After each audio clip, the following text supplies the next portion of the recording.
से जी अपने बारे में सोच लेना चाहिए, ठीक। उसके अनुसार चलेंगे तो शीघ्र डॉक्टर कल्याण होगा। नहीं तो बातें तो बहुत सीख जाएंगे और अच्छी से अच्छी गहरी से गहरी बात बता भी देंगे, लेकिन खुद की रीति है वो वैसी ही डावाडोल रहेगी। हाँ, हरिओम जी क्या बोल रहे हैं?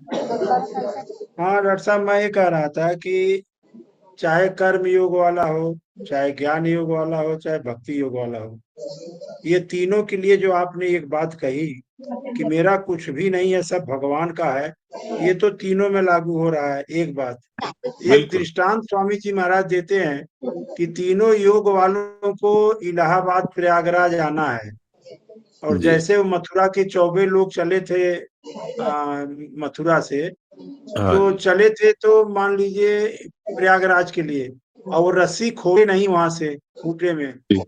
रात भर चप्पू चलाते रहे। तो ऐसे ही शरीर संसार पदार्थ को अपना मानने वाला तीनों योग में चलेगा तो क्या प्राप्ति किसी योग में भी हो सकती है क्या? किसी भी योग में नहीं होगी। क्यों कि कर्मयोगी को ये मानना होगा कि जो कुछ भी मिला है सब संसार का है, मेरा नहीं है। हाँ और जी ज्ञान योगी को ये मानना ही होगा कि सब प्रकृति का है, इससे हमारा कोई लेना देना नहीं है। और भक्ति योगी को ये मानना ही होगा कि सब कुछ भगवान का है, भगवान का ही है सब कुछ। बिल्कुल आपने ठीक कहा।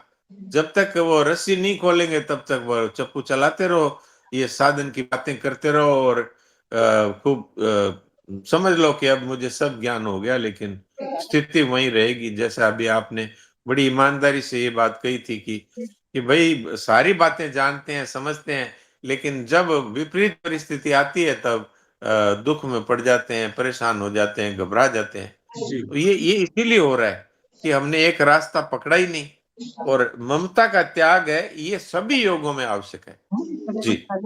जी जी, बहुत सही। जी जी, प्रणाम डॉक्टर साहब, सब डॉक्टर साहब हाँ, प्रणाम। तो बोलिए तोमर हाँ, साहब। सर सर इसमें जैसे जो है ये बात बहुत अच्छी लगी जो जैसे जिंदल साहब ने फरमाया कि भाई, और अभी जो ये प्रश्न आया कि भाई ये हरिओम साहब ने जो है ये फरमाया, लेकिन ये हम लोग जो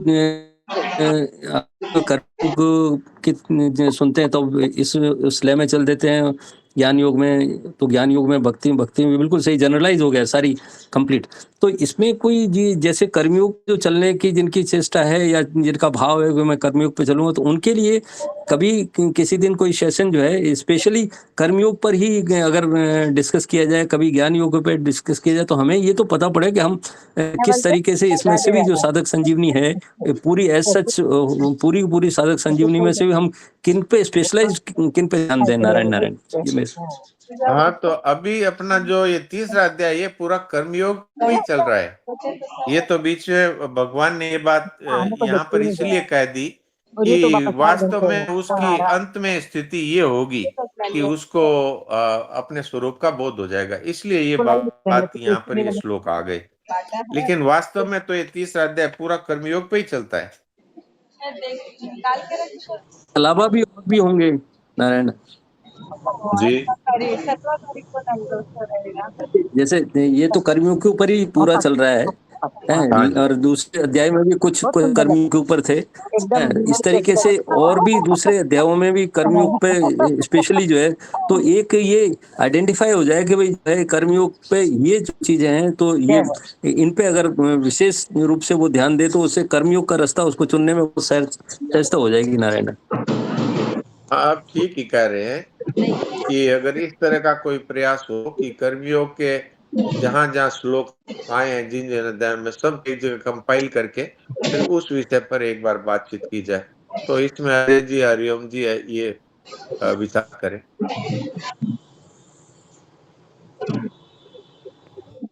हाँ, राम राम महाराज जी। राम राम। महाराज जी ये देखिए महाराज जी, इतना तो हम लोग को स्पष्ट हो गया कि हमारा कुछ नहीं है, हम कितना भी कोशिश कर लें, कितना भी पकड़ लें, ये तो सबको प्राय मुझे लग रहा है कि सबको स्पष्ट हो ही